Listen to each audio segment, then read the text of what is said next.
আসসালামু আলাইকুম। কেমন আছেন সবাই? আশা করছি সবাই ভালো আছেন। আলহামদুলিল্লাহ আমিও ভালো আছি। এই যে দেখেন এখানে আমি রসুন বাটা, হলুদের গুঁড়া, মরিচের গুঁড়া, গরম মসলার গুঁড়া, জিরার গুঁড়া, লবণ আর পরিমাণ মতো সরিষার তেল দিয়ে দিলাম। আমি এখন এগুলা মিক্স করে একটা পেস্ট তৈরি করে নিব। যেহেতু আমি আজকে তেলাপিয়া মাছটা ফ্রাই করব, ওই কারণে একটু মজা করে খাইতে চাইছিলাম আরকি। আমার কাছে তেলাপিয়া মাছটা শুকনা খেলে এভাবে ভালো লাগে আসলে।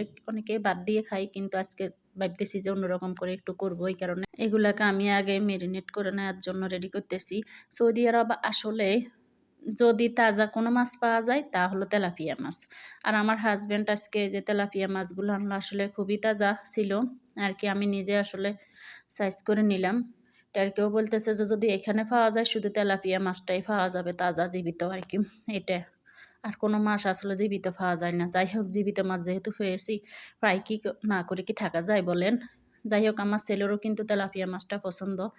যার কারণে আমি মনে করি বেশিরভাগ বাচ্চাদেরই তেলাপিয়া, ফাঙ্গাস এগুলো পছন্দ অন্য মাছগুলার চাইতে। আর চিকেন, কি বলেন আপনারা? আসলে এখন এগুলাকে আমি সুন্দর করে মশলাগুলো এগুলার ভিতরে উল্টে পাল্টিয়ে আসলে লাগিয়ে নিতেছি, যাতে করে মশলাগুলো ভিতর পর্যন্ত ঢুকে। আর আমি মেরিনেট করে আসলে আধা ঘন্টা 1 ঘন্টার মতো রেখে দিব আর কি। যেহেতু আমার হাতে আসলে অত একেবারে বেশি সময়ও নাই, আধা ঘন্টার মতো আছে, এই কারণে আমি আসলে একটু মেরিনেট করে কিছুক্ষণ রাখবো আর কি, যাতে করে মশলাগুলো মাছের ভিতরে সুন্দরভাবে ঢুকে যেতে পারে এটা আর কি। আগেরকার দিনে আমরা কি করতাম, যখন পুকুরে মাছ ধরতো, আমাদের পুকুর আছে কিন্তু আসলে 2টা। মাছ ধরার সময় এগুলো আসলে তেলাপিয়া মাছগুলো যখন নিত তখন মচমচা করে ভেজে খেতাম। আমার মায়ের কিন্তু মাছ ভাজা খুব পছন্দ। আমার মা এভাবে মাছ ধরলে আসলে উনি মচমচা করে ভেজে মাছ খেতে খুবই পছন্দ করে।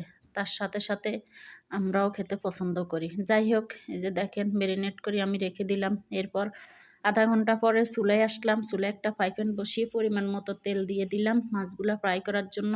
আর আমি কিন্তু মিডিয়াম লো হিটে মাছগুলা ভাজবো, যাতে করে মাছগুলার ভিতরেও হয় এটা আর কি। এরপর দেখেন আমি মাছগুলা তেল গরম হওয়ার পরে দিয়ে দিতেছি। যেহেতু আমি ছোট ফ্রাই প্যান নিলাম, এই কারণে আমি 2টা করে দিতেছি আর কি মাছ, যাতে করে সুন্দর করে 3টা দিলে বেশি হয়ে যাবে। আর মাছগুলো অনেক বড় ছিল এই কারণে আর কি। আসলে বড় মাছ তো যদি ভাজতে উল্টা পাল্টা বা একটু এপিট ওপিট করে ভেজে নিতে যদি একটু সমস্যা হয়, কারণে আমি কিন্তু 2টা দিলাম। এরপর আমি এই যে মশলা উপরে দিয়ে দিতেছি, যাতে করে সুন্দর ভাজা হয় আর কি। এরপর আমি এই যে একটু উল্টিয়ে দিতেছি মাছগুলা। দেখেন আমি একটু মাঝখান দিয়ে কেটে নিলাম আর কি, যাতে করে মশলাগুলা ঢুকে। যে দেখেন এখন দেখতেছি যে ওমা একটু কাটলাম, এখন মাছটাতে দেখতেছি লাজন মাঝখান দিয়ে ভাগ হয়ে যাইতেছে। যাই হোক, এটা কোনো ব্যাপার না। এরপর আমি ভিতরে আবার ওই যে মেরিনেট করা যে মশলাগুলো ছিল ওইটা ভিতরে দিয়ে দিলাম। যাই হোক, এই মাছটা কিন্তু খালি খালি লেবু চিপি খেতেও কিন্তু অনেক মজা, উপরে ক্রিসপি ভিতরে জুসি। এই যে দেখেন আমার কিন্তু 2টা মাছ হয়ে গেছে। এখন আমি পরে আবার দিলাম এই যে ফাইনাল লুক, কাঁচামরিচ, পেঁয়াজ আর লেবু চিপি খেতে মজা।